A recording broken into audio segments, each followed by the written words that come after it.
Before we start the video, let me give you a brief introduction about myself. I'm Chandresh Mahajan, who is founder and chief educator at Exergic, which is India's most trusted and comprehensive institute for online gate preparation. I got an All India rank 37 from Gate Mechanical Engineering, and I am an ex Indian Oil officer, having 6+ years of teaching experience as of now. To know more about our GATE courses, you can contact us on these details. Also, you can download Exergic Gate Preparation app from Google Play Store. The link is available in the description of video. Hello dear students. GATE 2021 के regarding एक बहुत ही important update हम सबको मिली है और briefly उसके बारे में हम डिस्कस करेंगे। आप लोगों को ऑलरेडी उसके बारे में पता होगा और वो बहुत ज़्यादा आपकी प्रिपरेशन को इफेक्ट नहीं करेगी, तो बहुत ब्रीफली हम उसके बारे में डिस्कस करेंगे। बट उसमें एक ऐसा पॉइंट है जो कि इम्पॉर्टेंट है, जो आपकी प्रिपरेशन को अफेक्ट कर सकता है, उसके बारे में हम डिटेल में बात करेंगे और कैसे आप उसको अपने बेनिफिट के लिए यूज़ कर सकते हैं। रिसेंटली जिस अपडेट की मैं बात कर रहा हूँ उसमें कुछ इम्पॉर्टेंट मॉडिफिकेशंस आप कह सकते हैं या कुछ अपडेट्स कह सकते हैं जो कि हमें मिली हैं। सबसे पहली चीज़ डेट के रिगार्डिंग, डेट भी आज कल के टाइम पे एक इम्पॉर्टेंट अपडेट बन चुकी है ड्यू टू कोविड-19। तो जो डेट है गेट की 2021 की, वो बहुत ज़्यादा चेंज नहीं हुई है। वो अभी भी फरवरी में जो भी वीकेंड्स पे जो सेलेक्टेड डेट्स में होता है उन्हीं डेट्स में हो रहा है। डिटेल आप पूरी नोटिफिकेशन जो भी है वो आप डिस्क्रिप्शन में लिंक है उसमें पढ़ सकते हैं। वो बहुत ज़्यादा चेंज नहीं हुआ है, लेकिन उसके रिगार्डिंग भी मैं अपना व्यू पॉइंट शेयर कर देता हूँ, क्योंकि एक बहुत ही ऑप्टिमिस्टिक अप्रोच ली गई है आईआईटीज के द्वारा, जहाँ पे उन्होंने मान लिया है एक ऑप्टिमिस्टिक अप्रोच के साथ कि सब कुछ ठीक हो जाएगा तब तक और होपफुली चीज़ें कंट्रोल में आ जाएंगी और गेट को इजीली कंडक्ट कराया जा सकेगा अक्रॉस इंडिया, जो कि एक ऑप्टिमिस्टिक अप्रोच है जैसा कि मैं कह रहा हूँ। अगेन वो अभी के टाइम के हिसाब से सोच के किया गया है। बहुत बार हम देख चुके हैं पिछले महीनों में, इवन बहुत सारे ऐसे एग्जाम्स जो कि गेट के कंपैरिजन में बहुत ज़्यादा स्टूडेंट्स देते हैं, उनको भी चेंज की गई हैं डेट्स डिपेंडिंग अपॉन क्या प्रेजेंट सिचुएशन है उस वक्त, जो अभी कोई प्रेडिक्ट नहीं कर सकता है। तो इसीलिए इवन इफ उस टाइम स्थिति ऐसी ना हो, क्या पता इसको और डिले किया जाए, लेकिन आप अपनी प्रिपरेशन को यही मान के कीजिए कि वो उसी टाइम पे होना है, फरवरी में ही गेट 2021 को होना है। कुछ ऐसी बातें अगर आपको सुनने में आए कि नहीं वो भी डिले होगा, और जो भी ओपिनियंस बहुत तरीके के आप सुनते होंगे, आप उन पे ध्यान मत दीजिए, क्योंकि आपके लिए एक सेफर अजम्पशन यही है कि भाई फेब में ही एग्जाम है, उसी हिसाब से मैं तैयारी करूंगा। अगर एक्सटेंड होता है बाई चांस तो अच्छा ही है, आपको और टाइम मिल गया, आप उसमें और प्रैक्टिस रिवीजन कर सकते हैं, है ना। तो ये तो रही डेट की बात, पहली चीज। दूसरी चीज उसमें आई है जो कि दो और उन्होंने नए सब्जेक्ट्स ऐड किए हैं। अब ये एक ऐसी चीज है जो बार बार एस्पिरेंट्स को कंफ्यूज कर देती है। आई थिंक लास्ट ईयर और उससे पहले भी ऐसा उन्होंने किया था, तो एस्पिरेंट्स को लगा कि अब हमारी ब्रांच में और सब्जेक्ट्स ऐड हो गए हैं। देखिए ऐसा नहीं है। आईआईटीज जो है वो ऐसा नहीं है कि बस वो बीटेक एमटेक पीएचडी बस वो टेक्निकल कोर्सेज ही कराते हैं, ऐसा नहीं है।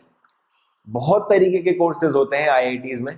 इवन एमबीए एक जो मैनेजमेंट कोर्स है वो भी आईआईटीज करवाते हैं, तो आप समझ सकते हैं कि कितना वेरीड करिकुलम है उनका।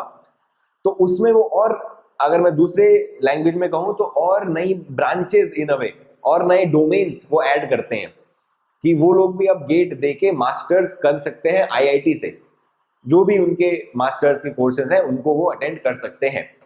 तो उस चीज के लिए आप कंफ्यूज मत होइए कि आपकी ब्रांच है, आप मैकेनिकल, सिविल, इलेक्ट्रिकल, इलेक्ट्रॉनिक्स जिस भी ब्रांच के हैं, तो आपकी ब्रांच में कोई सब्जेक्ट ऐड नहीं हुआ है। आपकी जो भी ब्रांच है, अगर आप उससे गेट देते आ रहे हैं तो आप उसी से गेट देते रहेंगे, उसमें कोई फेरबदल नहीं हुआ है आपके सब्जेक्ट्स में। माइनर कंफ्यूजन रहती है, तो इसीलिए मैंने उसको यहाँ क्लियर कर दिया। एक और इम्पॉर्टेंट मॉडिफिकेशन है कि आप किन्हीं दो ब्रांचेस से गेट लिख सकते हैं। ये एक नई मॉडिफिकेशन है जो कि उन्होंने की है। इसका फायदा मिल सकता है सेलेक्टेड ब्रांच को, सेलेक्टेड स्टूडेंट्स को, डिपेंडिंग अपॉन कि वो क्या करना चाहते हैं। अब ऑब्वियसली कोई स्टूडेंट ऐसा तो नहीं होगा कि वो मैकेनिकल और इलेक्ट्रॉनिक्स इन दो से गेट लिखेगा, दोनों कंप्लीटली अलग सब्जेक्ट्स हैं। और आई डोंट थिंक ये मतलब बहुत ही वाइज डिसीजन है कि कोई स्टूडेंट दोनों अलग अलग ब्रांचेस, रैंडम ब्रांचेस की तैयारी करने लग जाए। बहुत अच्छा और फिजिबल डिसीजन भी नहीं है ये, है ना। लेकिन दो सिमिलर ब्रांचेस है जिनके करिकुलम, जिनके कोर्स स्ट्रक्चर और सिलेबस बहुत हद तक मैच करते हैं, उन ब्रांचेस में ये वैलिड है। क्योंकि मैकेनिकल के लिए अगर मैं बात करूं तो मैकेनिकल और प्रोडक्शन पीआई, ये ब्रांचेस एमई और पीआई, इनमें समानता है, सिमिलैरिटी है सिलेबस में, तो सेंस बनता है कि आप इन दोनों ब्रांचेस से गेट लिख सकते हैं। बट अगेन इस जो ये स्टेप है इसके बारे में अभी पूरी क्लैरिटी आउट नहीं हुई है। ऐसा संभव है कि वो कुछ अलॉट कर देंगे ब्रांचेस की, इन इन ब्रांच में से ही आप सेलेक्ट कर सकते हो, रैंडमली कोई भी दो ब्रांच से आप नहीं लिख सकते हो गेट। ऐसा कुछ कॉम्बिनेशन, ऐसे कुछ रेस्ट्रिक्शंस होंगे जो कि आगे आपको पता चलेंगे।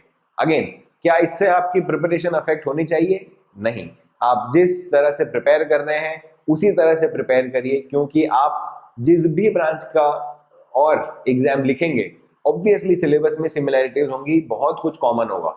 तो जब सिलेबस में बहुत सारी सिमिलैरिटीज हैं, बहुत कुछ कॉमन है, तो आपकी प्रिपरेशन भी बहुत ज़्यादा चेंज नहीं होनी चाहिए। जिस तरह से आप कर रहे हैं आप वैसे ही कंटिन्यू कीजिए जब तक और एग्जैक्ट क्लैरिटी इस पे मिलती है कि या इसमें और कुछ कंडीशंस हैं या इतना ही एकदम स्ट्रेट फॉरवर्ड है ये कि कोई भी दो ब्रांच से आप लिख दें।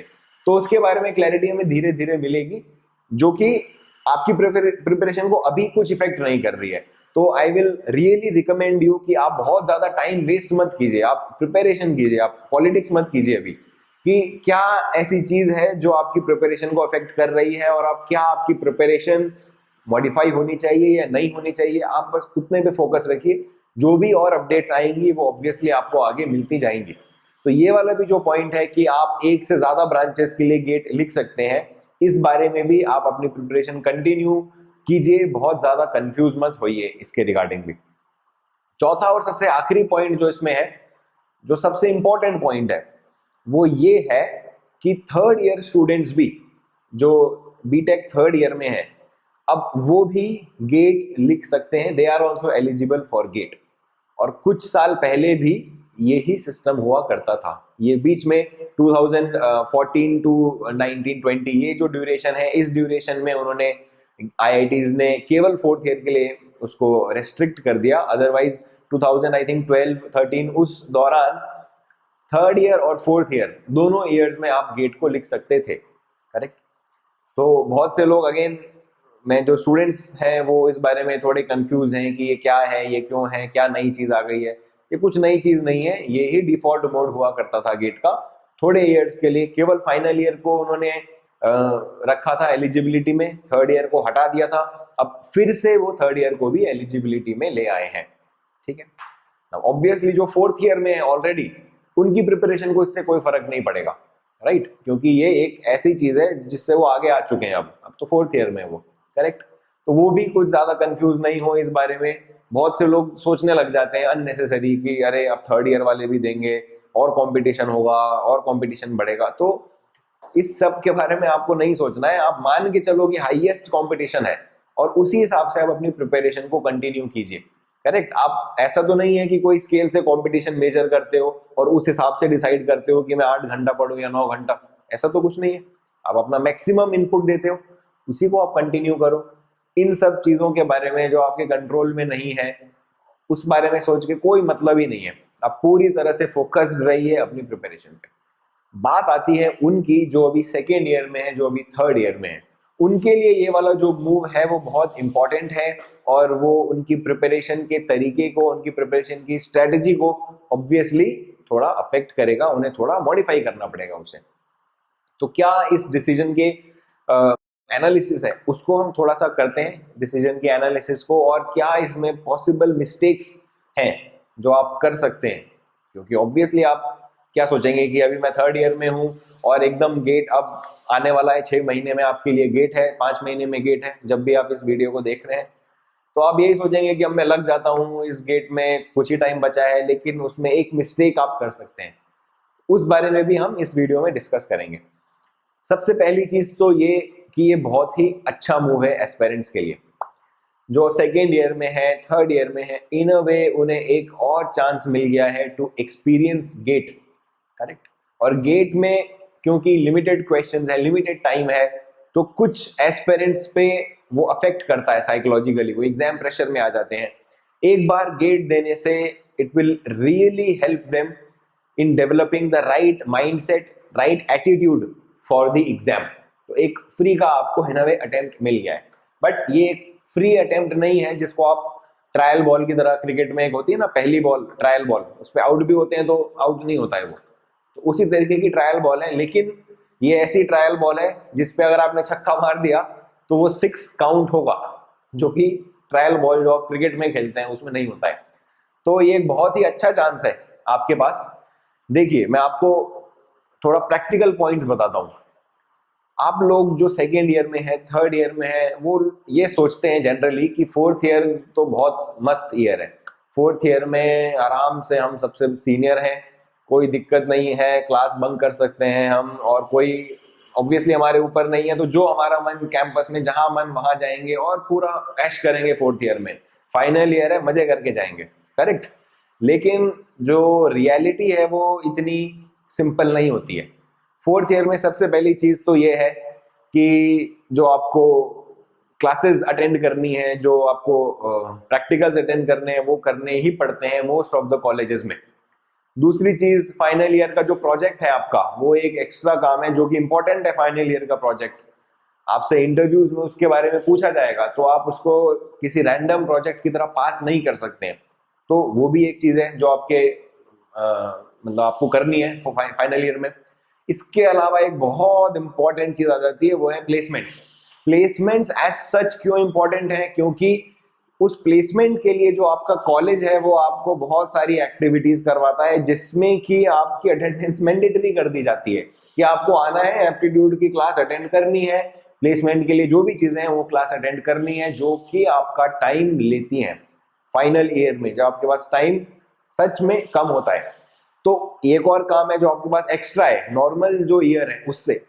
और मैं आपको कुछ प्रैक्टिकल बातें बताता हूँ। इसके अलावा देखिए क्या होता है, इमोशनल बातें बताता हूँ मैं आपको।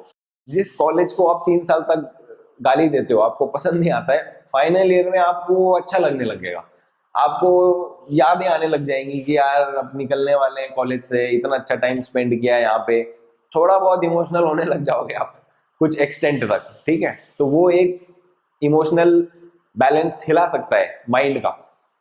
उसमें कुछ लोग ऐसे हैं जो दोस्तों को याद करने लग जाएंगे कि यार फाइनल ईयर ही है, साथ में हर तरह के दोस्त हैं आपके।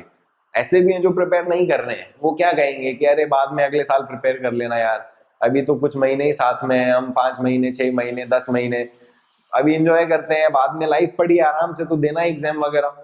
ऐसे हो सकते हैं आपके दोस्त हो, आई विश आई प्रे कि ना हो, बट अगर ऐसा है तो वो भी एक एक्स्ट्रा आपके लिए एक डिस्ट्रैक्शन रहता है। एक फ्रेंड सर्कल जिसके साथ आप 2-3 साल रहे हैं, तो वो पॉसिबली आपको डिस्ट्रैक्ट कर सकता है। इसके अलावा देखिए क्या चीज है, जो आपके रिलेशंस हैं आपके फ्रेंड्स से, ऐसा मैंने देखा है अपने कॉलेज टाइम में कि वो दूसरे, मेरे साथ ऐसा नहीं हुआ है बट दूसरे लोगों के मैंने ऐसे देखे हैं कि वो अफेक्ट होने लगते हैं। वजह उसकी ये है कि जब ऐसा होता है कि एक रूम में 3 लोग हैं, 3 में से 2 लोग प्लेस हो गए हैं, एक प्लेस नहीं हुआ है, उसकी जॉब नहीं लगी है अभी, तो थोड़ी सी इक्वेशंस चेंज होती हैं। सबके लिए नहीं हो सकती बट होती हैं कुछ केसेस में। तो ओवरऑल मैं कहना ये चाहता हूं कि इमोशनली भी बहुत स्टेबल ईयर नहीं होता है वो आपके लिए। बहुत बार आपको ऐसा फेस करना पड़ सकता है कि आपका रिजेक्शन होगा, आप इंटरव्यू में जाओगे, प्लेसमेंट अटेंड करने करोगे, जो भी आपका प्लेसमेंट का सेशन है, रिजेक्ट होगे। ऑल्दो आपके लिए भले ही वो मैटर नहीं करता, आप गेट के लिए टारगेटेड हो, लेकिन रिजेक्शन किसी ना किसी मेंटल लेवल पे, साइकोलॉजिकल लेवल पे आपको अफेक्ट कर सकता है। ऑल्दो करना नहीं चाहिए, बहुत ही कम एज में हो आप उस टाइम बहुत ज्यादा सोचने के लिए, लेकिन ये अफेक्ट कर सकता है। तो इमोशनली और आपके माइंडसेट के हिसाब से आप बहुत सही स्टेट में नहीं रहोगे through out the fourth year. जो आपको अभी फील नहीं हो रहा है, आप सेकेंड थर्ड ईयर में हो, आप अलग तरीके से सोच रहे हो, बट ये होगा। और उस टाइम पे आपको जब डेली के 5 घंटे 7 घंटे 9 घंटे जितना भी आप निकाल सकते हैं निकालने पड़ेंगे गेट की तैयारी के लिए, तो ये टास्क रिक्वायर करता है डिसिप्लिन और हार्ड वर्क। मैं पर्सनली इसको एक्सपीरियंस कर चुका हूँ, क्योंकि मैंने फाइनल ईयर में ही जो गेट दिया था उसमें मेरी 37 रैंक आई थी ऑल इंडिया, कॉलेज के साथ ही मैंने प्रिपेयर किया था। तो इसीलिए आप में से जो भी लोग सेकेंड और थर्ड ईयर में हैं, जो कि गेट के लिए प्रिपेयर करना चाहते हैं, उनको मेरी एक जेन्युइन एडवाइस है कि आप अपने थर्ड ईयर के अटेम्प्ट को ही अपना फाइनल ईयर अटेम्प्ट मान के दीजिए, और कोशिश कीजिए कि आप उसमें अच्छे से अच्छी रैंक ला सकें, क्योंकि अगर आप वो रैंक लाते हैं तो आपके लिए एक बहुत ही अच्छा बैकअप क्रिएट हो जाएगा, क्योंकि गेट का स्कोर कार्ड 3 इयर्स तक वैलिड रहता है। पहले 2 इयर्स तक वैलिड रहता था, बट आई थिंक 2015 में वैलिडिटी बढ़ा दी अप टू 3 इयर्स। तो आइदर 2 इयर्स और 3 इयर्स, फोर्थ ईयर के एंड तक आपका स्कोर कार्ड वैलिड रहेगा, क्योंकि आपने थर्ड ईयर में दिया है एग्जाम, राइट। तो इसीलिए जो स्कोर कार्ड आपका थर्ड ईयर का है, उस स्कोर कार्ड के बेसिस पे आप आगे एमटेक कर सकते हैं, और जो भी अलग अलग ऑप्शंस हैं गेट के, वो आपके लिए अवेलेबल रहेंगे फोर्थ ईयर के बाद भी। जस्ट पीएसयू का जो ऑप्शन है वो नहीं अवेलेबल होगा, क्योंकि पीएसयूज के लिए आपको उसी ईयर गेट देना पड़ता है, उसमें एलिजिबिलिटी होती है नोटिफिकेशन में, उसमें स्पेसिफाइड रहता है कि किस ईयर का गेट देना है एस्पिरेंट्स को अगर शॉर्टलिस्ट होना चाहते हैं, और वो फिर डिग्री भी एक्सपेक्ट करते हैं कि आपके पास होगी, जो आपके पास थर्ड ईयर में नहीं होती है। तो एक पीएसयू का जो ऑप्शन है वो आपको बेनिफिट नहीं करेगा थर्ड ईयर वाले अटेम्प्ट से, लेकिन अगर आप अच्छे मार्क्स लाते हैं, अच्छी रैंक लाते हैं, तो उसके अलावा जो भी ऑप्शंस है वो आपके पास अवेलेबल है। आई नो कि एस्पिरेंट्स एमटेक की नहीं वैल्यू समझते हैं, काफ़ी लोग, उन्हें पता नहीं होता है कि एमटेक के क्या बेनिफिट्स हैं। मुझे भी नहीं पता था जब मैं आपके स्टेज में था कि उसके क्या बेनिफिट्स हैं और क्यों वो किन वेज में it is better than PSUs in some ways. It is true, but आप सबको वो बात पता नहीं है, आप सब लोग उससे अग्री भी नहीं करना चाहते हैं, मैं ऐसा कहूँगा। तो इसीलिए वो उस चीज़ में मैं आपसे डिस्कस नहीं करूँगा इस वीडियो में कि एमटेक और पीएसयू में से कौन सा आपको चूज करना चाहिए, या फिर एमटेक कैसे बेटर है दूसरे ऑप्शन से, गिवन दैट कि वो एक सही कॉलेज और सही ब्रांच से किया जाए। लेकिन मैं इस बात को रिपीट करूंगा कि अगर आपके पास अच्छा स्कोर कार्ड है थर्ड ईयर का, तो आपके पास एटलीस्ट बैकअप तो है। मान लीजिए आपका फोर्थ ईयर का अटेम्प्ट अच्छा नहीं होता है बाई चांस, तो आपको ड्रॉप तो नहीं लेना पड़ेगा, खाली तो नहीं बैठना पड़ेगा एक साल। आप एटलीस्ट एक अच्छे कॉलेज से एमटेक ज्वाइन कर सकते हो। आपका फिर आप उसके आगे आपका मानना है कि आपको पैरेलली प्रिपेयर करना है कि आपको एमटेक में ही फुल फ्लेजेड टाइम देना है, वो आपकी चॉइस है। लेकिन एक अच्छा बैकअप आपके पास रहेगा, और इसका एक और बेनिफिट आपको मिलेगा, वो कॉलेज प्लेसमेंट्स में मिलेगा। देखिए, कॉन्फिडेंस बहुत इंपॉर्टेंट है कॉलेज प्लेसमेंट्स में, इंटरव्यूज में। आप ये चीज़ देखेंगे, आप नोटिस कीजिएगा, अभी जब आप पहुंचेंगे फाइनल ईयर में, बहुत से ऐसे लोग जिसका आप सोचते थे इनको प्लेसमेंट में मुश्किल होगी, वो प्लेस हो जाएंगे, और जो आपको लगेगा कि ये तो पक्का प्लेस होगा, उसको दिक्कतें आएंगी। हो सकता है ऐसा होगा, आप देखिएगा, क्योंकि केवल वहां पे नॉलेज से काम नहीं बनती बात। इंटरव्यू, जीडी, इन सब में आपकी और भी स्किल्स, आपका कॉन्फिडेंस भी रिफ्लेक्ट होने चाहिए। और अगर आपके पास बैकअप होगा ना, तो आप खुद ही देखोगे कि आपका एक अलग ही कॉन्फिडेंस दिखेगा। तो इस वजह से जो भी चीज आप फाइनल ईयर में करना चाहते हो, उसमें आप एक बेटर परफॉर्मेंस दे पाओगे। इवन अगर आप फाइनल ईयर में फिर से गेट देते हो टू इंप्रूव योर रैंक, उसमें भी आपका जो मेंटल स्टेट होगी, ये मैं क्लियरली बोल सकता हूं कि आप ज्यादा कॉन्फिडेंस में होगे, क्योंकि आप ऑलरेडी सिक्योर्ड हो, एक बैकअप आपके पास ऑलरेडी है। जब भी आप कॉन्फिडेंट होगे, आपकी मिस्टेक्स कम होंगी, आपकी एक्यूरेसी बढ़ेगी। इसीलिए थर्ड ईयर का अटेम्प्ट, अच्छा अटेम्प्ट, अच्छी rank is a very good option, very good opportunity, जो आपको मिस नहीं करनी चाहिए। बट मान लीजिए आपका थर्ड ईयर का अटेम्प्ट अच्छा नहीं जाता है, तो आपके पास ऑब्वियसली फोर्थ ईयर में एक ऑप्शन रहेगा।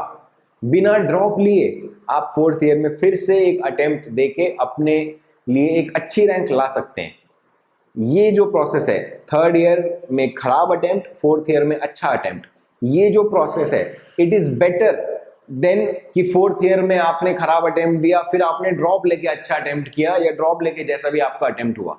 दोनों में आप 2 कंसेक्यूटिव अटेम्प्ट कर रहे हो, बट एक में आप थर्ड और फोर्थ ईयर में कर रहे हो, दूसरे में आप फोर्थ ईयर के बाद ड्रॉप लेके कर रहे हो। आप जब भी ड्रॉप लेके प्रिपेयर करोगे, ऑब्वियसली आपके माइंड में एक प्रेशर होगा, क्योंकि मोस्ट ऑफ द केसेस में आप चाहते हो आप अच्छे से प्रिपेयर करो, बिना किसी जॉब के प्रिपेयर करो। कई लोग जॉब छोड़ के प्रिपेयर करते हैं, तो उस टाइम आपके पास कुछ बैकअप जनरली नहीं होता है। अगर वो अटेम्प्ट अच्छा नहीं हुआ फोर्थ ईयर के बाद वाला, तो मुश्किल हो सकती है, आपको फिर से अटेम्प्ट करना पड़ सकता है, और जो गैप आएगा आपके एकेडमिक करियर में वो आपको ऑब्वियसली कुछ इंटरव्यूज में एक्सप्लेन करना पड़ सकता है, और पड़ोसियों को तो एक्सप्लेन करना ही पड़ सकता है कि कॉलेज के बाद क्या हुआ। तो इसीलिए आप ऐसा मत सोचिए कि फोर्थ ईयर है और उसके बाद आप ड्रॉप लेके तैयारी करेंगे, वो सिनारियो और ये सिनारियो कि थर्ड ईयर है और नहीं हुआ और आप फोर्थ ईयर में दे रहे हैं, इन दोनों सिनारियोज को एक मत समझिए। जो ये सिनारियो है जहां आप थर्ड ईयर में ट्राई करते हैं और फिर फोर्थ ईयर में उसे इम्प्रूव करते हैं, ये एक बहुत ही बेटर सिनारियो है। बिना किसी ड्रॉप के, बिना किसी गैप के आप आगे कंटिन्यू कर सकते हैं, जो भी आप गेट में अच्छी रैंक लाने के बाद चाहें फोर्थ ईयर के बाद। तो इसीलिए इवन इफ थर्ड ईयर का अटेम्प्ट आपका अच्छा नहीं जाता है, फिर भी इसमें निराश होने की कोई बात नहीं है। आपके पास एक और अटेम्प्ट है कॉलेज ड्यूरेशन में ही। ऐसे तो आपके पास अटेम्प्ट काफी हैं, आप दे सकते हैं, ठीक है। और इसमें जो सबसे बेस्ट सिनारियो है वो है दोनों ही अटेम्प्ट में अच्छी रैंक। आपके थर्ड ईयर और फाइनल ईयर दोनों अटेम्प्ट में एक अच्छी रैंक आती है। तो जैसा कि मैंने बताया कि आपका स्कोर कार्ड 3 इयर्स तक वैलिड रहेगा गेट का, जिसे कि आप एमटेक और हायर स्टडीज में यूज कर सकते हैं, पीएसयू में यूज नहीं कर सकते हैं। तो अगर दोनों में ही आपकी अच्छी रैंक है तो ऑब्वियसली, और आपको पीएसयू में ही जाना है, तो ऑब्वियसली आप फाइनल ईयर वाला ही स्कोर कार्ड यूज कर सकते हैं। जैसा मैं आपको बता चुका हूँ, पीएसयूज के नोटिफिकेशन में स्पेसिफाइड रहता है, और वो कंडीशन फाइनल ईयर की होती है जो आप गेट देंगे फाइनल ईयर में। लेकिन अगर आप हायर स्टडीज के लिए जाना चाहते हैं तो आपके पास बहुत ही सही ऑप्शन है। आप दोनों स्कोर कार्ड में से बेटर जो है उसको चूज करके, उसे अप्लाई करके, उसके बेसिस पे अप्लाई करके और एक बेटर कॉलेज या और एक बेटर स्पेशलाइजेशन आप सेलेक्ट कर सकते हैं। तो ये one of the best scenario है अगर दोनों ही अटेम्प्ट में आपकी अच्छी रैंक आ जाती है तो। ऑल इन ऑल ये एक बहुत ही अच्छी अपॉर्चुनिटी है जो सेकेंड और थर्ड ईयर एस्पिरेंट्स को मिली है, जिसका उन्हें भरपूर इस्तेमाल करना चाहिए। Do not neglect it. आप ऐसा मत सोचिए कि छोड़ो यार, ऐसे ही थर्ड ईयर में दे देंगे, जैसा तैसा होगा। एक जैसा मैं कह रहा था, ट्रायल बॉल खेल के आते हैं, तो ट्रायल बॉल नहीं है ये। मान लिया कि आप आउट होने पे आउट नहीं होगे, आपको दोबारा एक चांस मिलेगा, बट अगर आपने चौका छक्का मार दिया तो वो रन काउंट होंगे। तो आप इसको ट्रायल बॉल की तरह मत खेलना। और इसमें एक ऐसी चीज है जिसके लिए आपको प्रिकॉशन बरतने की जरूरत है। एक चीज जहां आप मिस्टेक कर सकते हो, और स्पेशली वो मिस्टेक इस साल हो सकती है। जो एस्पिरेंट्स अभी थर्ड ईयर में हैं, जिनके पास आधे साल या उससे भी कम का वक्त बचा है, वो थोड़े केयरफुल रहें इस वक्त। उसकी वजह मैं बताता हूं। देखिए, आप में से कुछ ऐसे एस्पिरेंट्स हैं जो पहले से तैयारी कर रहे थे, और कुछ ऐसे एस्पिरेंट हैं जो पहले से तैयारी नहीं भी कर रहे थे, बट वो टेक्निकली थोड़े साउंड हैं, थोड़े स्ट्रॉन्ग हैं, उन्हें आइडिया है कि क्या है टेक्निकल सिलेबस, क्या थोड़े बहुत कॉन्सेप्ट उन्हें पता है। उनके लिए कोई दिक्कत नहीं है। थर्ड ईयर के अटेम्प्ट को आप अपना फाइनल अटेम्प्ट मानिए और अच्छे से अटेम्प्ट कीजिए। लेकिन जो लोग अभी एकदम जीरो से स्टार्ट कर रहे हैं, जिन्होंने अभी तक, जिन्हें पता ही नहीं है कि सिलेबस क्या है गेट का, और जो गेट देना चाहते हैं, ऐसे स्टूडेंट्स, मैं बिगिनर्स की भी बात नहीं कर रहा हूँ, बिगिनर्स भी बहुत से केसेस में आराम से तैयारी करके अच्छी डिसेंट रैंक ला सकते हैं 6 मंथ्स के अंदर। लेकिन एकदम ऐसे बिगिनर जिन्हें आई डोंट थिंक 5% से भी ज्यादा आइडिया है कुछ सिलेबस, कॉन्सेप्ट्स, आप जो भी बोल लीजिए, तो उनके लिए मेरे पर्सनल ओपिनियन में उन्हें 1-2 महीने का टाइम देना चाहिए और जज करना चाहिए उनको खुद को कि क्या मेरे लिए ये वाला अटेम्प्ट सही है या मैं फाइनल ईयर का ही अटेम्प्ट दूं। क्योंकि ऐसा हो सकता है कि आप जल्दबाजी में आप सोचें कि नहीं, सब कह रहे हैं थर्ड ईयर में दो, थर्ड ईयर को फाइनल अटेम्प्ट मान के दो, और आप कोशिश करो कि मैं सिलेबस कवर करूं और भाग के पूरा सिलेबस कवर कर लूं, ऊपर ऊपर से कॉन्सेप्ट पढ़ के, आधे अधूरे कॉन्सेप्ट, उनके न्यूमेरिकल एप्लीकेशन आपको पता नहीं है, आपने कॉन्सेप्ट ऐसे कवर कर लिए और उसके बाद आप सोचो कि अब मैं गेट दूंगा, तो उसका बहुत ज़्यादा फायदा नहीं होगा। ऐसा हो सकता है कुछ एस्पिरेंट्स के साथ कि उनके स्कोर इतना मतलब खराब आ सकता है कि शायद उनका कॉन्फिडेंस ही उससे अफेक्ट हो जाए।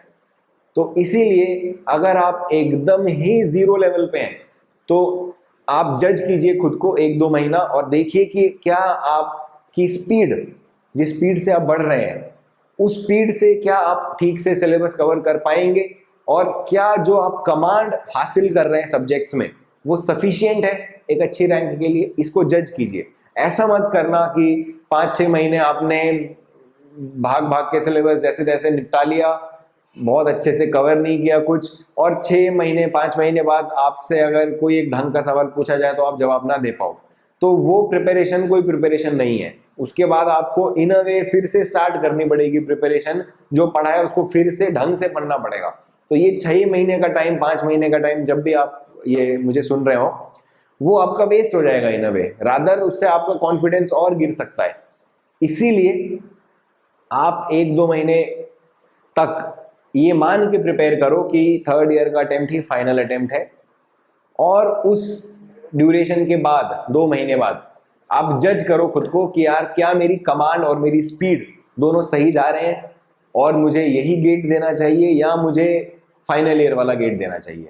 अब क्योंकि ये डिसीजन साल के बीच में आया है तो ऑब्वियसली जो अभी ही 3rd ईयर में है उनके साथ ये इशू रहेगा, बट जो 2nd ईयर में है उनके साथ ये इशू नहीं रहेगा। तो ये एक चीज़ है जिसके बारे में आपको केयरफुल रहना है। इसके अलावा एक ऐसा क्वेश्चन है जो बहुत से एस्पिरेंट्स मुझे मेल करके पर्सनली और मेरी टीम को कॉल पे पूछ रहे हैं, तो उसका मैं ब्रीफली यहाँ पे जवाब दे देता हूँ। एक्सर्जिक ने रिसेंटली आई थिंक 10 दिन पहले टिल गेट के जो कोर्सेज हैं, वीडियो कोर्स और लर्न कॉम्बो, ये लॉन्च किए हैं। 1 ईयर और 2 ईयर की वैलिडिटी वाले कोर्सेज तो हैं ही, उसके अलावा स्पेशल वैलिडिटी के 2 कोर्सेज हैं जो कि अप टू गेट 2021 और अप टू गेट 2022 हैं। जितनी भी ड्यूरेशन आपकी बची होगी, 5 महीना, 6 महीना, 5.5 महीना, तो अप टू गेट वैलिडिटी के वो कोर्सेज हैं। आप में से जो लोग अभी 3rd ईयर में हैं उनके लिए हाईली रिकमेंडेड है कि अप टू गेट 22 वाला जो कोर्स है वो उनके लिए सही है।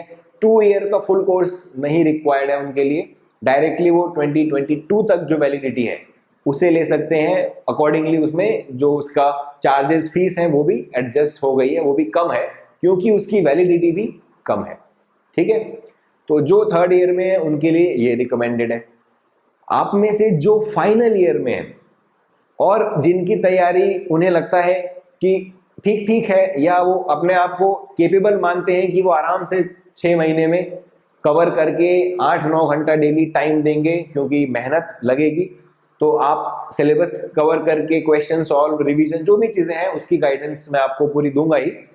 तो अगर आप डेडिकेटेड हैं तो आप अप टू गेट 2021 का कोर्स ले सकते हैं जो फाइनल ईयर में। लेकिन अगर आप में से जो फाइनल ईयर में है और अभी श्योर नहीं है कि उनकी प्रिपरेशन कैसी है, सही है कि नहीं, और क्या पता उन्हें गेट के बाद इंटरव्यूज वगैरह के लिए या जिस भी वजह से कोर्स चाहिए होगा, तो उनके लिए फिर 1 ईयर वाला या अप टू गेट 22 वाला, ये दोनों कोर्सेज रिकमेंडेड है। ये मैंने ब्रीफली कवर कर दिया है इस चीज़ को। इसके बारे में और जो भी आपको अगर क्वेरी है, कुछ डिटेल्स हैं, तो आपके पास वेबसाइट की एक्सेस है, आपके पास कॉन्टैक्ट नंबर, ईमेल आईडी है, आप वहाँ पूछ सकते हैं। बट क्योंकि बहुत से एस्पिरेंट्स के मेल आ रहे हैं पिछले कुछ दिनों से, तो इस चीज़ को मैंने यहाँ क्लियर कर दिया है। ठीक है, तो जो मैंने आपको बताया है आप उसको ठीक से सुन के, समझ के इम्प्लीमेंट कीजिए। ये एक बहुत ही गोल्डन अपॉर्चुनिटी है, इसको वेस्ट मत कीजिए। All the best.